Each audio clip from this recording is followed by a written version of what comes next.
Professor Neetu Ghai and welcome to your English class. Now English is fun. Learning English is fun. Learning English vocabulary is fun. इतना तो आपको समझ में आ गया होगा that you are lucky that you have joined us because you are in the most lively English class. इससे पहले इतने लाइवली तरीके से इंग्लिश आई डोंट थिंक आपने कभी पढ़ा होगा.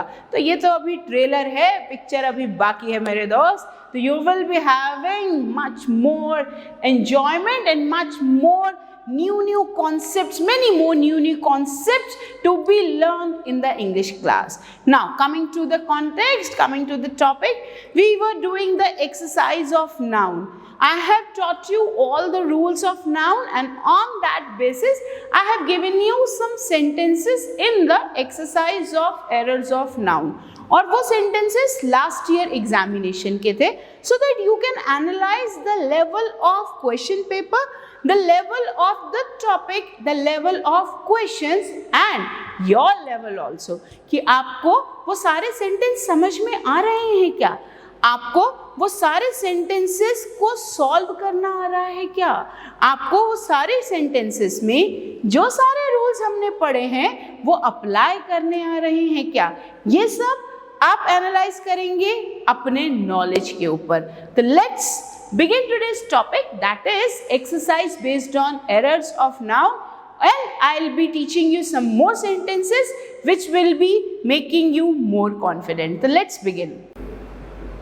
So students, this was the sentence which I gave you for the question. और इसका आंसर क्या होगा? First of all, check out the question. The question is, I gave him 200 rupees notes. अब I gave him V2, मैंने उसको दिए थे क्या? 200 rupees notes for depositing, जमा करने के लिए मैंने उसको कुछ पैसे दिए थे. गलत क्या है? अब यहाँ पे ये देखिए, there is a rule in the English language कि two plural words will not come in the continuous segment. अब rupees plural, notes plural, तो ये दोनों एक साथ नहीं आएंगे. दो s वाले वर्ड्स कभी भी कंटिन्यूअस फॉर्म में नहीं आएंगे, ये याद रखना. This is the very very important trick to solve the sentences. जब भी दो s आएंगे वो एक साथ कंटिन्यूअस फॉर्म्स में कभी भी नहीं आएंगे. तो एरर यहाँ है, ये गलत है. अब जब ये गलत है, दो s लगे हैं, तो करेक्ट क्या होगा? 200 रुपीज नोट्स नहीं होगा, वो होगा 200 रुपी नोट्स. दैट मीन्स दो 100 के नोट दिए थे, एक 200 का नोट नहीं दिया. और अगर एक 200 का नोट भी होता तो यहाँ नोट्स नहीं होता. 200 रुपीज नोट, एक नोट, 200 का एक नोट. उसने क्या दिया है? दो नोट दिए हैं 100 के, तो 200 रुपी 200 के नोट. दैट मीन्स 100 के दो नोट्स दिए हैं. तो नोट्स नंबर में दो हैं, तो हमने यहाँ s लगा दिया, तो ये करेक्ट है. यहाँ वाला s गलत है. तो अगेन आपको एरर बताना है. एरर बी पार्ट में है, एरर यहाँ है, लेकिन आपको ये पता होना चाहिए कि गलत क्यों गलत है. तो ये सही है, ये गलत है, ये s नहीं लगेगा. तो 200 रुपी नोट्स, दो नोट दिए हैं. अब दो प्लूरल है, प्लूरल में s लगेगा तो नोट में s लगेगा ही लगेगा. 100 के दो note. Clear? Now check out the next sentence. And the next sentence is, it is not my business to give an advice to those who are not sensible enough. Now first of all, what do you mean by sensible? Sensible और sensitive में difference होता है. ये है sensible और एक word होता है सेंसिटिव. ना सेंसिटिव मतलब बहुत इमोशनल, जरा सी चीज पे रिएक्ट करना। अगर आपकी स्किन सेंसिटिव है तो जरा भी कुछ भी चेंज होगा एटमॉस्फेयर में तो आपकी स्किन रिएक्ट करेगी, क्लियर। और अगर आपका नेचर सेंसिटिव है तो जरा से ऑपोजिट बिहेवियर पे आप इमोशनली रिएक्ट करोगे। तो सेंसिटिव होना, नाजुक होना, डेलिकेट होना। हम बात कर रहे हैं सेंसिबल। सेंसिबल मीन्स समझदार। सेंसिबल मतलब जो बहुत सोच समझ के बात करते हैं। सेंसिबल मतलब जो बहुत सोच समझ के डिसीजन लेते हैं, क्लियर। Knowledgeable person. तो it is not my business, ये मेरा काम नहीं है। To give an advice, advice मतलब सलाह। To give an advice those who are not sensible enough, तो जो लोग समझदार नहीं है मैं उनको सलाह नहीं देती हूँ, clear. Sensible enough to deal, deal मतलब हैंडल करना। To deal with their own problems. तो सेंटेंस ये कह रहा है ये मेरा काम नहीं है उन लोगों को सलाह देना जो कि समझदार नहीं है अपने प्रॉब्लम से हैंडल करने के लिए, अपने प्रॉब्लम्स को डील करने के लिए, क्लियर। अब क्या एरर है इसमें, कुछ गलत लग रहा है। रूल हमने पढ़ा है, आपको भी रूल पता है, बहुत अच्छे से हमने रूल किया है। एरर यहाँ पर है, जब भी हम एडवाइस यूज करते हैं, एडवाइस से पहले कभी भी आर्टिकल्स नहीं आता है। Remember the rule of abstract noun, we never use article a and the before abstract noun. Remember I gave you the example, love, care, anger, ये सब एब्स्ट्रैक्ट नाउन है। आ लव नहीं, एन लव नहीं, the care नहीं, an anger नहीं, ये सब के सब रॉन्ग हैं। कभी भी एब्स्ट्रैक्ट नाउन से पहले आर्टिकल नहीं लगता। एडवाइस के पहले तो बिल्कुल ही नहीं लगता। एडवाइस, इंफॉर्मेशन, इनसे पहले कभी भी आर्टिकल नहीं लगेगा। तो एरर यहाँ है, तो you will be marking your option as B, clear. Sentence number 12, I don't think it is your house, it is somebody else house। बेटा यहाँ थोड़ा सा स्पेलिंग में करेक्शन करना, ये somebody है, somebody's else house। हमने अभी एंडिंग में रूल किया था, somebody else का रूल किया था, somebody, nobody, anybody else। अब ये जब भी हम पोजेसिव केस का एपोस्ट्रोफी लगाते हैं तो हिंदी में उसका प्रोनाउंसिएशन क्या आता है, उसका प्रोनाउंसिएशन आता है का या की।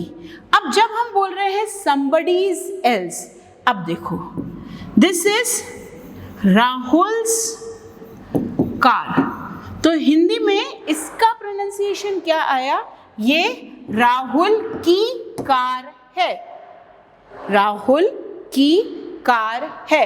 And when we talk about somebody's else तो कैसे लिखेंगे, ये this is somebody else's car। See, ये किसी और की कार है। करेक्ट फॉर्मेशन क्या है, दिस somebody else's। क्वेश्चन में क्या दिया है, somebody's else। तो whenever we are using else before, whenever we are using else after somebody, anybody, nobody, तो जो भी possessive case बनेगा वो else में बनेगा, somebody के साथ नहीं। तो इसीलिए somebody's else is a wrong word, it should be somebody else's car। ये किसी और की, तो यहाँ पे क्या होगा, I don't think it is your house, मुझे नहीं लगता ये तुम्हारा घर है, ये किसी और का घर है। तो किसी और का है, यहाँ हाउस नहीं भी दिया तो भी चलता है क्योंकि हम बोल रहे हैं ये किसी और का है, तो ये किसी और का है। यहाँ तक भी इट इज somebody else's। तो error is in C part. Clear, समझ में आ रहे हैं क्वेश्चंस कैसे सॉल्व करेंगे, ऐसे ही इजी वे से सॉल्व करेंगे। Okay, sentence number 13, she misplaced her spectacled. Misplace मतलब रख कर भूल जाना, गलत जगह पे रख देना जहां आपको याद नहीं आ रहा आपने कहाँ रखा था, आप ढूंढ कहीं और रहे हो और रखा कहीं और है। तो she misplace her spectacled, it is spectacle is now feeling difficulty in studying. Now see, so students, there is some misprint in this sentence. It should be and she. उसके बाद यहाँ होगा, check out the sentence. She misplaced her spectacle and she is now feeling great difficulty in studying. तो उसको पढ़ाई करने में बहुत प्रॉब्लम हो रही है क्योंकि वो अपना चश्मा रखकर भूल गई है। क्या रखकर भूल गई है? चश्मा। Now remember the confusing noun spectacled and spectacles. Spectacled का मतलब क्या होता है? स्पेक्टिकल का मतलब होता है नजारा, स्पेक्टिकल का मतलब होता है सीन या सीनरी, स्पेक्टिकल्स का मतलब होता है चश्मा। तो वो क्या रखकर भूल गई है? चश्मा रखकर भूल गई है कि कोई सीन रखकर भूल गई है? ऑफ कोर्स अपना चश्मा रखकर भूल गई है। तो error is in a part, क्योंकि spectacle is wrong, it should be spectacles. Clear? Easy question? Okay, check out the next. And the next question is Arabian Nights are a collection of very interesting episodes of adventure. पहली बात, what is this? Arabian Nights क्या है ये? Arabian Nights are a collection of, that means यहाँ पे आपको hint दे दिया है, collection है, collection है means collective noun है, that means singular subject है, that means एक ही ग्रुप है, that means एक ही यूनिट है। कलेक्शन है किस चीज का? बहुत ही interesting episodes of adventure. That means collection है किसी चीज का, बॉस ग्रुप बना दिया गया है, और जब ग्रुप बना दिया गया है तो वो कलेक्टिव नाउन है। कलेक्टिव नाउन का रूल पता है, अगर ग्रुप ऑफ स्टूडेंट्स हैं उसको हमने नाम दिया है क्लास, तो क्लास के बाद इज लगेगा कि आर लगेगा? बताइए। क्लास इज क्वाइट, तो क्लास इज क्वाइट कि आर क्वाइट? तो क्लास इज क्वाइट। अगर ग्रुप ऑफ प्लेयर्स है तो वो है टीम, टीम इज परफॉर्मिंग, तो इज की आर? ऑफ कोर्स इज, तो इज करेक्ट। तो ये तो आपको समझ में आ गया। अब ये अरेबियन नाइट्स किस चीज का ग्रुप है? Arabian Nights is a name of a very famous book. तो अरेबियन नाइट्स एक किताब है जिसमें बहुत सारी स्टोरीज हैं, एक किताब है, तो यहाँ पर आर नहीं चाहिए, ये आर रॉन्ग है। Arabian Nights is a collection, और आपको हिंट के लिए यहाँ कलेक्शन वर्ड भी दे दिया है, इससे ज्यादा क्या चाहिए? तो अरेबियन नाइट्स इज, तो error part is A. Clear? आ रहा है समझ में? Okay. And the next sentence is, I hope to visit my uncle only next year during summer vacations. तो मैं अगले साल अपने अंकल के घर जाने वाला हूँ गर्मियों की छुट्टियों में, बट यार कोरोना के कारण तो हम कहीं भी नहीं जाने वाले, हमारे वेकेशन घर में ही वेस्ट हो रहे हैं, हम घूमने भी नहीं जा पा रहे। तो क्या वेस्ट हो रहे हैं? वेकेशन, वेकेशन वेस्ट हो रहे हैं। Okay, check out this. I hope to visit my uncle only next year during summer vacations. But I have told you, whenever we use vacation, vacation is never used in the plural form. Vacation इसके साथ information, इसके साथ news, इसके साथ advice, ये सारे word में कभी भी एस लगकर प्लूरल नहीं बनता। मैं गर्मियों की छुट्टी में घूमने जा रहा हूँ, छुट्टियों में घूमने जा रहा हूँ, नहीं। That should be vacation. Vacations is a wrong word. Informations is a wrong word. Advices is a wrong word. ठीक है बच्चा? तो इसमें कभी भी नहीं, इसके साथ साथ सीनरी, इसमें भी कभी प्लूरल नहीं बनता। Sceneries is a wrong word. इसके साथ साथ फर्नीचर, फर्नीचर में भी कभी एस नहीं लगता, furnitures is a wrong word. The error part is C part because vacation is wrong. तो जितने भी सेंटेंस हम कर रहे हैं बेटा, साथ साथ में रिवीजन भी करते जा रहे हैं उससे रिलेटेड हर एक रूल का। Clear? Check out the next sentence, and the next sentence is ration has run out and the district magistrate has been informed.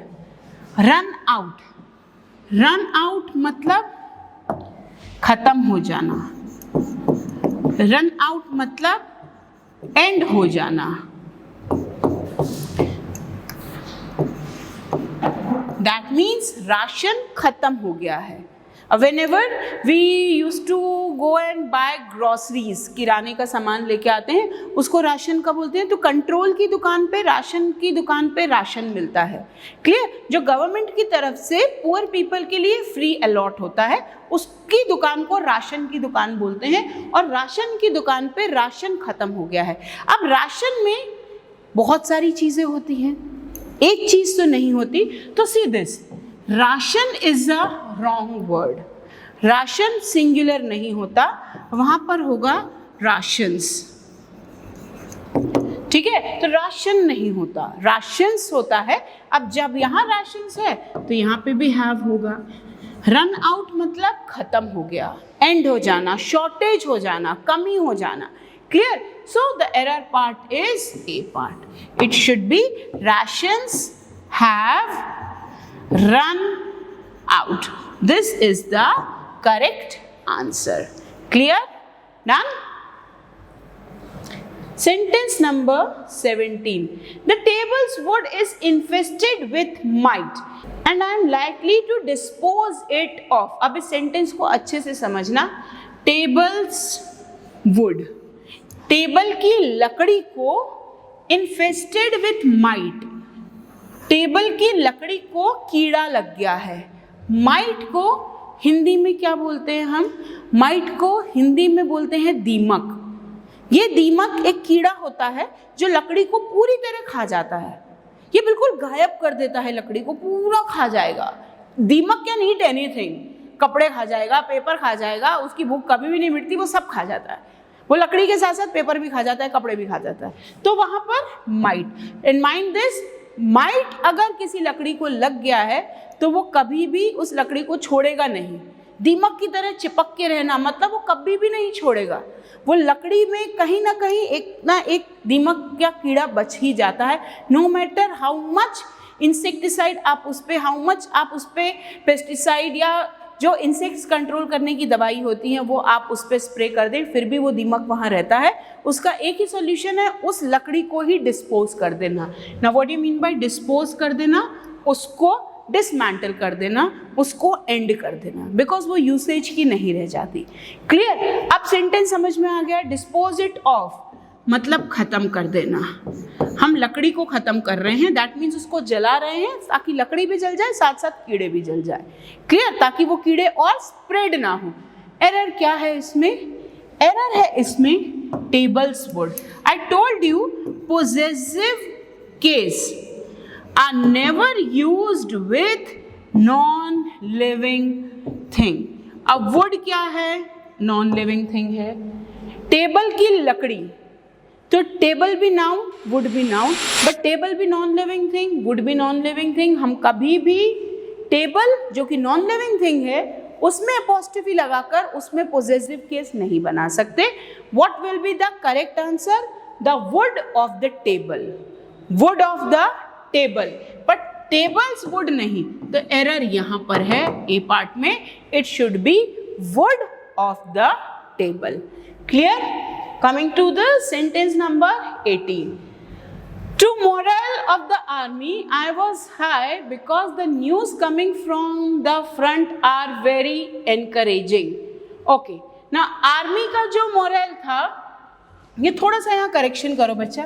यहाँ the, ये correct, ये wrong है। यहाँ पे होगा the morale of, the morale of army was high. Now what do you mean by morale? Now see, there is a difference between moral and morale.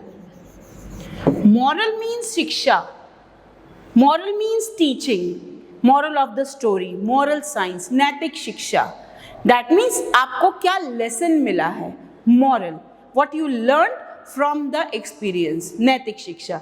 Moral means spirit, motivation, प्रोत्साहन देना। Okay, तो moral means spirit, high motivation, high moral. So the morale of the army, that means the spirit of the army was high because the news coming from the front means जहाँ पर जंग छिड़ी हुई है वहाँ से जो न्यूज़ आ रही थी वो बहुत अच्छी थी, बहुत encouraging थी। एरर क्या है यहाँ पर? एरर यहाँ पर है आर, क्योंकि न्यूज़ सब्जेक्ट है, न्यूज़ कभी भी प्लूरल में यूज़ नहीं होता, तो न्यूज़ के साथ वर्ब भी हमेशा और हमेशा इज होगा। I gave you the example, news is true, news is false. ठीक है, today's news is, the recent news is, this news is false, ये खबर झूठी है। तो न्यूज़ के साथ हमेशा और हमेशा इज यूज होता है, आर नहीं। So error part is C part. Done. Coming to the sentence number 19, जल्दी से 2 सेंटेंस बचे हैं और जल्दी से कंप्लीट करेंगे हम इसको। Sentence number 19 says, I can't come to you now because a lot of works remains to be done। अब ये तो बहुत इजी है, आपको आना ही चाहिए। जब मम्मा, मैंने आपको एग्जाम्पल पहले भी दिया था, मम्मा आपको काम देती है तो एक काम देती है कि बहुत सारे काम देती है?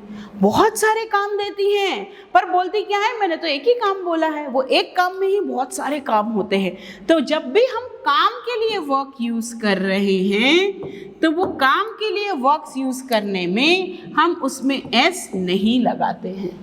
एक काम मतलब काम, बहुत सारे काम मतलब काम, तो works is a wrong word, ये गलत है। तो error is in B part. A lot of work, बहुत सारा काम है, बहुत सारा कामे या कामों नहीं है, बहुत सारा काम है। Coming to the last sentence of today's session, and the last sentence says, sentence number 20, a farmer was leading oxes to his field for plowing early in the morning। Easy सा है oxes। Now ox पता है, बैल, singular is aux, इसका plural होता है auxin. हर एक word में एस या ई एस लगा के प्लूरल नहीं बनाते हैं, कई वर्ड में ई एन लग के भी प्लूरल बनता है। And the example is this कि we never use E S to make the plural of ox, the correct word is oxen. तो यहाँ पे एरर है बेटा ऑक्सिस में, इसलिए एरर ए पार्ट में है। तो we have done 11 to 20 sentences today and I hope आपको सारे sentences समझ में आ गए हैं।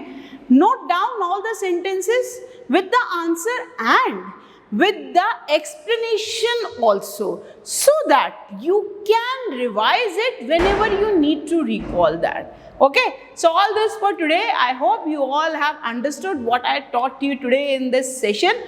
ऐसे ही और भी बहुत सारे interesting sessions के लिए stay tuned, stay with me and enjoy learning English with fun. Thank you. Have a nice day.